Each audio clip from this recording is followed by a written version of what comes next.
came into my life, I'm saved by grace.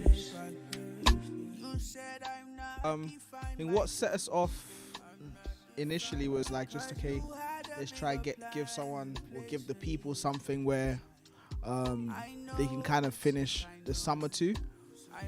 We kind of saw it as a summer extension type of thing, so we said okay, let's try still maintain the summer vibes but then add a bit more texture in regards to the soundscapes and the songs and the project. So kind of it was like an eerie type of vibe but still kind of bright like summer.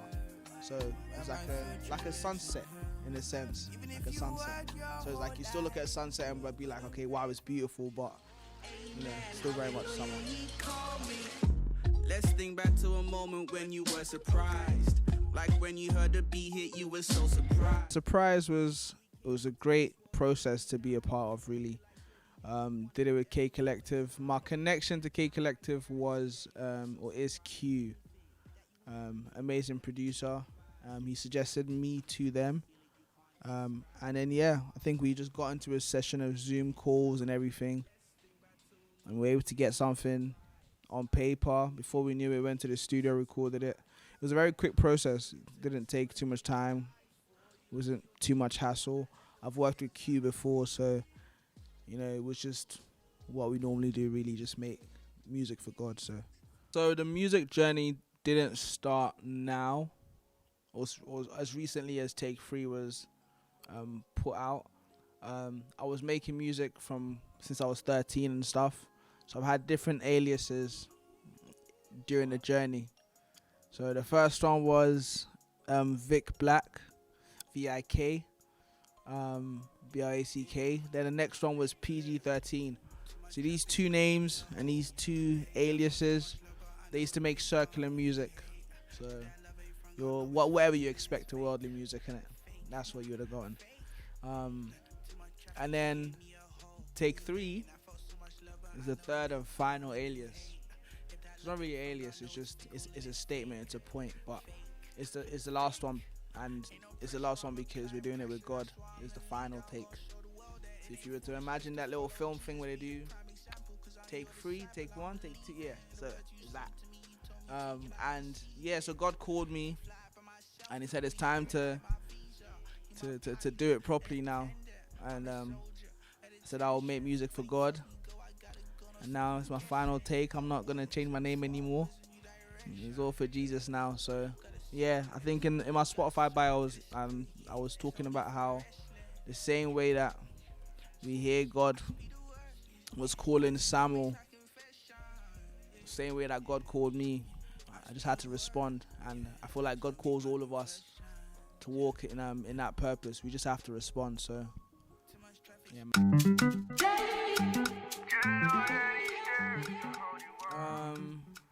I think the inspiration for the song, I think, came from the story about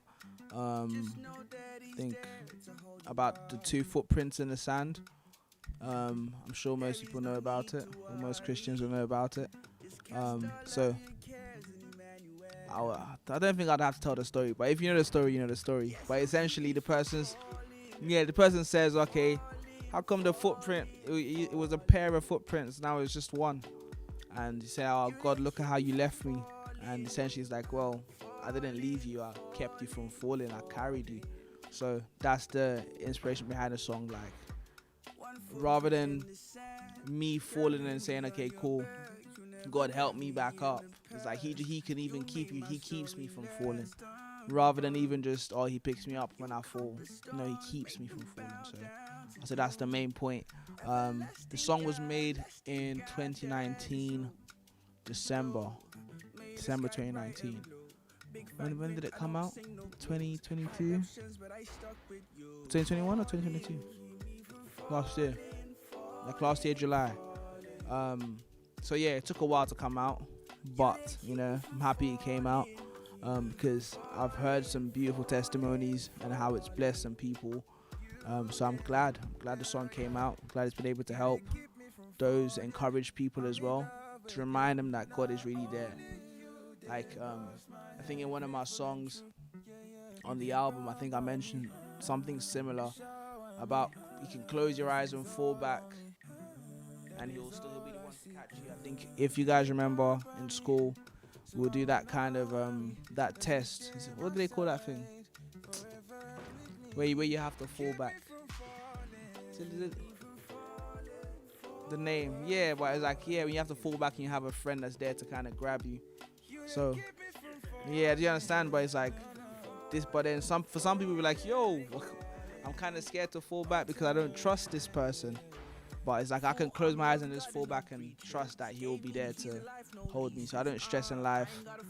The song is really saying, don't even get to the point where you're worrying, because worst case, he's there. He's always there. Which is not a worst case, it's a great case. So, yeah, man.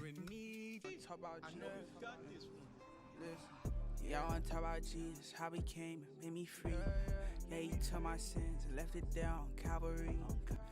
Yeah, that's exactly what we're trying to go for. I think a concept type of video, to tell its own part of the story, its own part of the message behind the song. I feel like in life, the general conversation tends to be a negative one. I think people tend to complain about one thing or the other, or they're sad about one thing or the other, and they're justified in feeling sad and depressed when they don't have Jesus. Do you feel?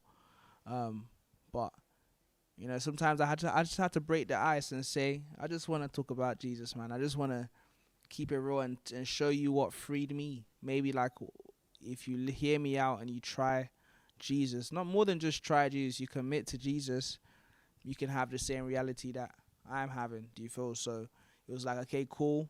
We're talking about all these problems and it all just seems like a tunnel with no light. There's no coming out of it. But I'm here to say, let me talk about Jesus and how he set me free. So even if you feel like your cage and everything is like, yeah, let me just break all that talk now. Let me just tell you that Jesus is here to set you free, really and truly. Which will lead me to my next question. When we became born again, we took on the life of Jesus, and it's a life of sound mind, so and wellness. So the same way he calls us to be like him and to live like him and to experience life like he did, it's not beyond us to live well and to be free from, you know, those things that some of the people were speaking about in the video and what they were speaking about. Even in the song, actually, just wanted to mention, I also did touch on how what you tend to hear in the music is, I'm the best at this and the best at that, and I'm the greatest here and the greatest and everything else. And it's like, well, really and truly, it's the rap game, and what they normally expect from you is to rap about me and how I'm the best. But I just want to talk about Jesus. It's not about the flows. It's not about me being a good songwriter. It's about what he came for, really and truly. So that's what I want to talk about. Yeah. Would you say, like, talking about the highs and lows in life is So if you're using man's scale maybe, or the idea where man will say, if you've done this and hit these many numbers, well done, that's successful. If that's a scale you're using to measure it, then maybe when they change the scale, you're not able to reach that scale. You're now feeling, oh no, I'm not successful. But who determines your success? And what scale are you using to determine your success? If my success is determined by me fulfilling what God has called me to do, and I put all my ounce and energy, and God says do this, and I do that, on that scale that I'm using to measure my success, I've met the scale. Do you understand? So it's like, if I'm doing it for God, great job, because that one is like, I've done it for him. But if I'm using the man's scale, man will throw me up and down.